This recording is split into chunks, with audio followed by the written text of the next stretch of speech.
Alors, aujourd'hui, les jeunes arts et lettres et communication vont vivre une expérience avec un artiste professionnel, un danseur professionnel qui s'appelle Jacques Poulain-Denis, qui vient faire un spectacle de danse contemporaine au Centre des arts de Bécomo. C'est un exercice de création qu'on va vivre aujourd'hui, c'est-à-dire que ce matin, on va se mettre en une espèce de contexte d'inspirant. Cet après-midi, à 1h30, on va se retrouver ici. On va partir ensemble pour aller au Centre des arts. On va vivre une expérience avec lui, c'est-à-dire qu'il va nous donner un réchauffement. Il va essayer des nouveaux trucs devant nous. Et nous, on va être là pour prendre ce qu'il y a là et en faire une œuvre. Donc, l'inspirant premier, OK, c'est celui-ci. Ma belle Audrey, est-ce que tu voudrais nous le lire à haute voix? C'est le fun, hein? Puis après ça, je vais tout vous donner... C'est tout le même. Oui, mais tu parais tellement bien. Vas-y, ma chérie, lis-nous ça, c'est une belle voix. Cible de Dieu parle de déroute et de défaite. Explore le besoin humain de comprendre sa raison d'être et sa route. Questionne le moment où notre résilience face aux obstacles de la vie devient naïveté devant l'évidence d'un mauvais parcours. Cet effroyable moment de grâce où l'on se retrouve face à soi-même. Le pouvoir et la vulnérabilité de l'histoire humaine. Je m'agrippe à ce sentiment de suivre mon chemin. Mais pourquoi ai-je soudainement l'impression qu'en réalité, elle n'existe pas cette route? Avant qu'on rencontre notre ami Jacques Poulain-Denis, bien, je l'ai eu, on va travailler à partir de ça. Fait que ce matin, jusqu'à 10h, c'est ça, notre job. On commence à se trouver des idées, on commence à rentrer en conceptualisation et on se met dans le beat de journée créative où, au bout de ça, il y a un résultat qui sort. Mais ça ne veut pas dire que ça va être une toile finie, ça va être surtout pas une toile finie. On n'a pas le temps en 2 heures de finir quelque chose. Ça ne sera pas nécessairement un dessin fini ou un poème fini, mais il va y avoir des traces. OK? Donc, ça, c'est important à retenir, de ne pas se stresser de présenter une œuvre finie. C'est vraiment, on est vraiment à l'étape de concept. Fait que je pense que j'ai assez parlé et je vais vous laisser travailler. Go!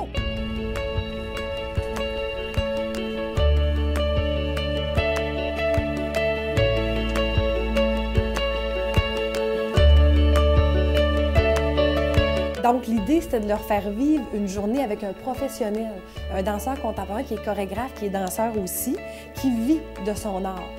C'est aussi pour leur montrer que le travail d'artiste professionnel, c'est que ça se peut. Et c'est intéressant de leur faire rencontrer ces gens-là, parce que souvent, dans les cours, on va parler, souvent, on parle de ceux-là qui sont morts. T'sais. Là, c'est le fun d'avoir quelqu'un qui est vivant, qui peuvent côtoyer, qui peuvent jaser, qui peuvent savoir aussi, peuvent poser des questions, savoir comment ils ont commencé, pourquoi ils font ça dans la vie. Donc, pour nous, c'est super important qu'ils soient en exercice de création, mais avec des gens vivants, tangibles, qui vivent dans la même réalité qu'eux.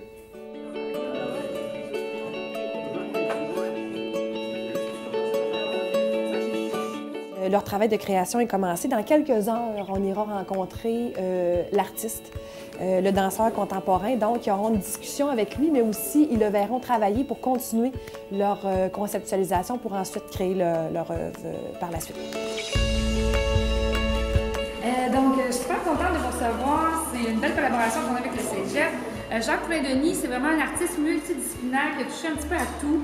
Donc, c'est un musicien, il compose sa musique, c'est un interprète en danse, il a aussi touché au théâtre.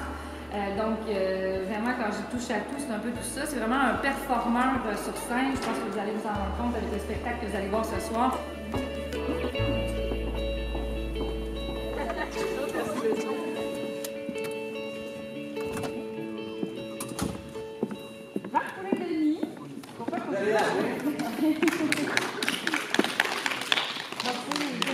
On va débuter par l'échange, peut-être? Oui. Ouais. Vous êtes étudiant en quoi? En lettres. Et communication. En fait, ce matin, ils sont partis avec ça. C'est pas mes mots, là, ça vient du spectacle. Là. Puis on voulait savoir la citation si elle était de toi. Je m'agrippe à ce sentiment de suivre mon chemin.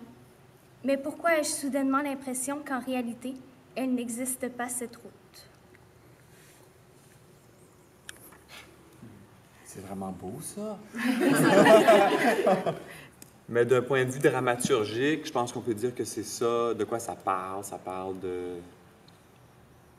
C'est un petit peu une quête d'identité ou de chercher sa place. C'est quoi sa raison d'être, ouais, c'est ça. Qu'est-ce qu'on fait dans la vie, puis sa route, comme je l'avais écrit. Moi, comment je travaille, j'ai bien de la misère à créer un produit fini qui existe tel quel, qui va être repris pareil à chaque fois.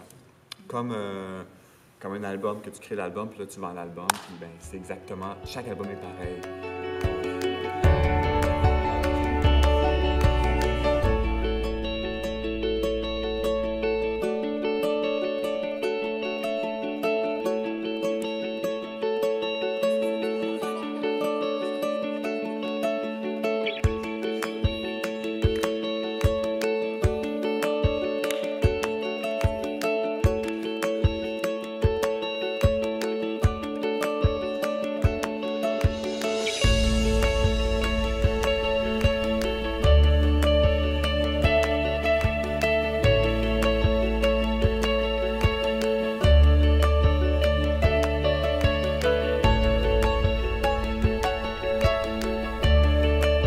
On revient tout juste du Centre des Arts. On vient de rencontrer l'artiste chorégraphe Jacques Poulain-Denis.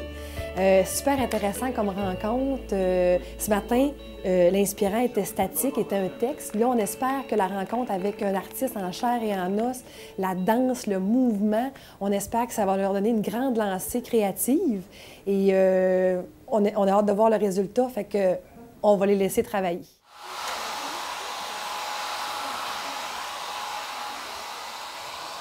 Le petit bonhomme que j'avais dessiné un matin. Il y a tout le temps un chapeau, tout le temps un chapeau. Fait que je sais pas comment dessiner les choses.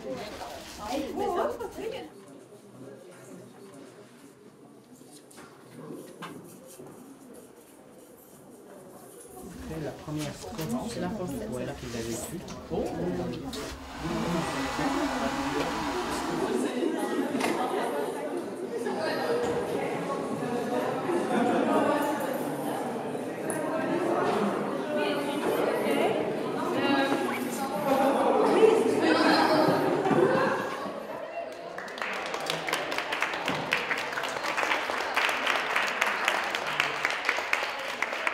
Mais là, je veux dire, c'est très convivial et informel. Vous pouvez vous lever, venir faire chin, dire comment vous avez trouvé le spectacle, présenter vos œuvres aussi. Questionne le moment où notre résilience face aux obstacles de la vie revient naïveté devant l'évidence d'un mauvais parcours.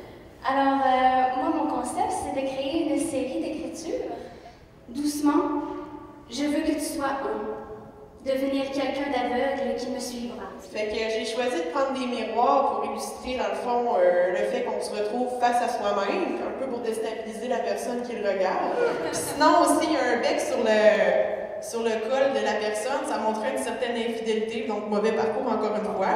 Moi, ce qui m'a marqué dans le petit texte d'inspiration, c'est la toute dernière phrase qui parle d'un chemin dont la personne n'est plus certaine qu'elle pouvait suivre. L'erreur, on ne pardonne pas, mais tout sur toi, tu prendras. Et voilà. J'ai vraiment aimé ton jeu d'acteur, le fait d'utiliser le trouble que ça crée chez le spectateur pour qu'il ressente plus le trouble du personnage, comme l'effet miroir. J'ai vraiment aimé ça, puis je voulais dire. Ouais, j'essaie de projeter pour le spectateur ce que le personnage Ça le fait comme plus réaliser l'empathie qu'il y a comme pour le stress du personnage puis tout ça.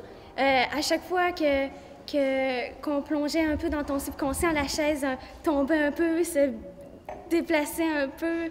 Puis après ça, même quand tu étais de côté, la chaise bougeait avec toi. Puis après ça, tu la déplaces. C'était quasiment ton petit tête personnel. Même quand tu vas la placer un peu plus loin, tu y parles un petit peu. Puis j'ai vraiment aimé ça. Là. Ça illustrait l'équilibre un peu. J'ai vraiment beaucoup aimé ça. Fait que c'est vrai qu'il y a comme une relation qui s'établit avec la chaise. Puis c'est drôle que tu le mentionnes parce qu'on a comme catché ça hier, je pense que... Ouais. Ben, je pense qu'on le savait un peu déjà au fond de notre tête, mais on s'est dit, pour la petite idée de parler à côté ou à la fin, je la fais tourner. Ça aussi, c'est nouveau. Depuis il y a 2 jours, on faisait, depuis New Richmond. Ouais, 2-3 jours. Avant, ça finissait pas comme ça, le spectacle. Comme je vous disais, cet après-midi, c'est ma première création. Puis je pense que j'ai vraiment voulu explorer, en profiter pour explorer les rouages, la mécanique du théâtre. Qu'est-ce qui arrive? Parce que il y a plein d'effets ou d'effets qui sont un peu convenus. On sait que quand la lumière allume, on arrête de parler en tant que spectateur. Puis quand la lumière s'éteint, on applaudit. Fait qu'il y a plein de choses comme ça qui sont intrinsèques à la performance. Fait que si on fait juste les déplacer puis voir ces trucs-là, qu'est-ce qui arrive si je crie, si c'est pas fort, si c'est de reculons, si c'est de côté. Puis c'est juste de chaque fois regarder l'idée, puis de voir les différents paramètres qui sont liés à ça, puis voir comment on les change. Puis, J'ai vraiment aimé, ça m'a surpris. Puis qu'est-ce qui m'a accroché surtout, c'était à quel point tu venais un peu chercher tout le malaise du spectateur, un peu jouer avec les émotions. Moi, en tout cas, c'est ce que j'ai ressenti. Toute la trame sonore, les effets spéciaux, les effets de lumière plutôt, ça venait un peu chercher le spectateur. On se demandait qu'est-ce qui se passait. Puis il y a tellement d'interprétations que j'avais à chaque moment que ça donnait vraiment du charme. Puis j'ai vraiment apprécié, c'est inspirant. Puis je trouve que ça fait réfléchir. Puis on voit la création d'une autre façon. Parce qu'en fait, il y a une infinité de façons de créer. Mais là, à soir, je pense que je suis pas le seul, mais j'en ai découvert une nouvelle, puis c'est inspirant.